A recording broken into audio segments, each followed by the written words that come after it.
ایک زیادتی اور ہو رہی ہے میرے دوست، میرے بزرگوں کے ساتھ، میرے دوستوں کے ساتھ، میری ملت کے جوانوں کے ساتھ، وہ ہے بے حیائی کا نشہ، وہ ہے عریانی اور فحاشی کا نشہ، وہ ہے میرے دوستوں عشق مجازی کی لعنت کا نشہ۔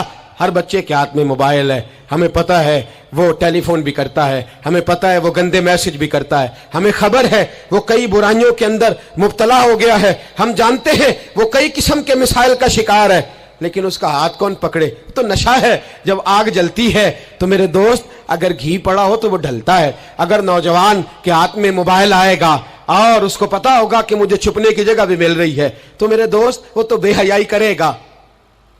تھوڑے دن پہلے ایک دوست جھگڑنے لگے گلی میں کچھ لوگوں سے، مجھے معلومات ہوئی تو میں نے بلایا، میں نے کہا کیا جھگڑا ہو گیا؟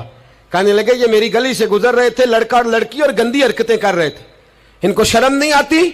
ہمیں یہ غیرت مندی نہیں سمجھتے؟ گلی سے گزرتے ہوئے بے غیرتی کرتے ایک دوسرے کو اشارے کرتے ہیں۔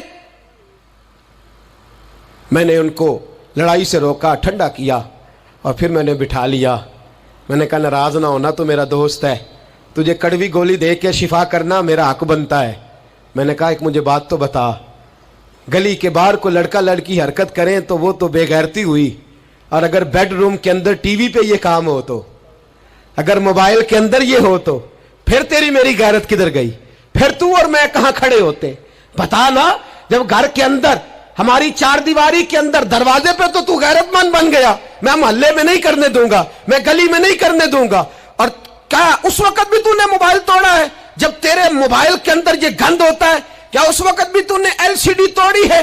کیا کبھی کسی تو نے لا کر کے ٹی وی کو زمین پہ پٹکا ہے کہ یہ گند ہے، میں غیرت مند ہوں، میں یہ بے غیرتی نہیں ہونے دوں گا؟ اس وقت غیرت کہاں جاتی ہے؟ اس وقت ہم کیا اس وقت ہمارے اندر یہ جذبہ نہیں ہوتا؟ سن، میرے رسول پاک صلی اللہ علیہ وسلم نے فرمایا نظر شیطان کے تیروں میں سے پہلا تیر ہے۔ ایک نوجوان نے کہا تھا یا رسول اللہ مجھے نماز میں لذت نہیں ملتی، میرے حبیب نے فرمایا تو اپنی آنکھ کو پاک کر لے، اللہ تیری نماز میں لذت پیدا فرما دے گا۔ آنکھ کو پاک کر لے۔ اور میری ملت کی بیٹیاں، میری بہنیں، میری مائیں، سن لے، ان کو گھر کے اندر رہیں گی تو باعزت رہیں گی۔ حقوق نسواں کا بل ہو یا کوئی اور تماشا ہو، یاد رکھ جتنا مرضی آگے نکل جا اور جتنی مرضی تو اینکر پرسنوں کی باتیں سن لے، تجھے عزت اگر دے سکتے ہیں تو سیدہ عائشہ کے سر کے تاج ہی دے سکتے ہیں، اور تجھے وقار ملے گا تو سیدہ فاطمہ کے بابا کے پاس سے ملے گا۔ میرے رسول پاک صلی اللہ علیہ وسلم نے کہا تھا بیٹیوں گھر میں ٹھہری رہنا، بیٹیوں گھر کے اندر رہنا۔ فرمایا جب تم گھر سے نکلو گی اور تمہیں کوئی دیکھے نہ دیکھے شیطان ضرور دیکھے گا، اور تمہیں کوئی تاڑے نہ تاڑے شیطان ضرور تاڑے گا۔ بن سور کے اندر رہو۔ یاد رکھے اسلام صرف گناہ سے منع نہیں کرتا، اسباب گناہ سے بھی منع کرتا ہے۔ میرے رسول پاک صلی اللہ علیہ وسلم نے اس مرض کا علاج یہ فرمایا تیری نظر بھی نہیں بہکنی چاہیے، اور جتنا پردہ مرد کرے گا اتنا عورت بھی کرے گی۔ میری بات آپ حضرات کی سمجھ میں آ رہی ہے؟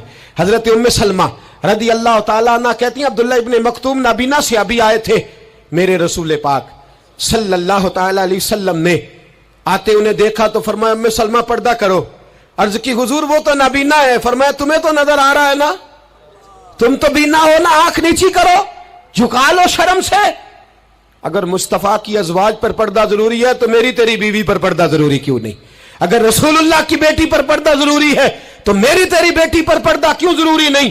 آج کو ایجوکیشن کے نام پر، عورت کو خود مختار بنانے کے نام پر عورت کو، اور عورت یاد رکھے باہر جا کے پیسہ کما کے لانے میں اس کی عزت نہیں، بختیار کاکی کی ماں بننے میں اس کی عزت ہے، فرید الدین کو دودھ پلانے میں اس کی عزت ہے، احمد رضا بریلوی تعمیر کرنے میں اس کی عزت ہے، غوث اعظم جیلانی جیسا شہزادہ بنانے میں اس کی عزت ہے۔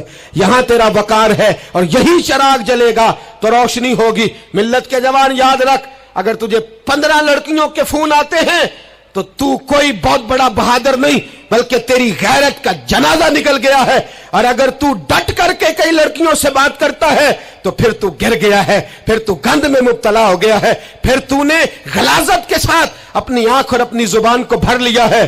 شرم والا وہ ہوتا ہے جس کا حسن بھی صاف ہوتا ہے، جس کا قد بھی بڑا ہوتا ہے، جس کی جوانی بھی اعلیٰ ہوتی ہے،